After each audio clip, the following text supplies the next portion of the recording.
পল্টন থানায় দায়ের করা মানব পাচার মামলায় আলোচিত ১-১১-র অন্যতম কুশীলব সাবেক সেনা কর্মকর্তা মাসুদ উদ্দিন চৌধুরীকে ৫ দিনের পুলিশ রিমান্ড মঞ্জুর করেছে আদালত।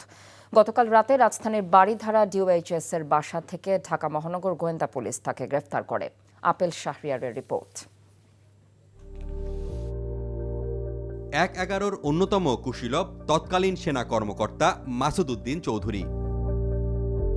সেই সময়ে ক্ষমতার অপব্যবহার ও বর্তমান প্রধানমন্ত্রী তারেক রহমানের উপর অমানসিক শারীরিক ও মানসিক নির্যাতনের অভিযোগে বারবার তার নাম উঠে আসে। নির্যাতনের সেই ভয়াবহতার কথা জাতির সামনে লন্ডন থেকে তুলে ধরেছিলেন বর্তমান প্রধানমন্ত্রী তারেক রহমান। নিয়ম নীতির কোনো তোয়াক্কা না করেই আমার উপরে চলেছে পৈশাচিক শারীরিক নির্যাতন। তারা হয়তো আমাকে হত্যাই করতে চেয়েছিল। রাজনীতিবিদ ছাড়াও ব্যবসায়ীদের ধরে এনে নির্যাতন ও অবৈধভাবে টাকা নেয়ার অভিযোগ রয়েছে তার বিরুদ্ধে।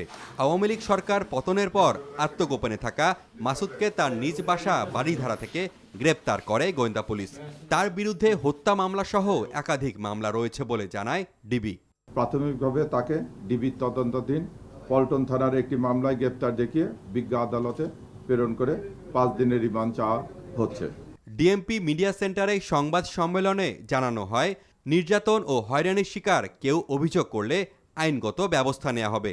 বাংলাদেশ পুলিশ গণতান্ত্রিক ধারা অব্যাহত রাখার জন্য এবং ন্যায় বিচার নিশ্চিত করবে, সকল রকম অন্যায় অবিচারে যথাযথ বিচার নিশ্চিত করবে। ডিবি কার্যালয় থেকে আদালতে নেওয়া হয় তাকে।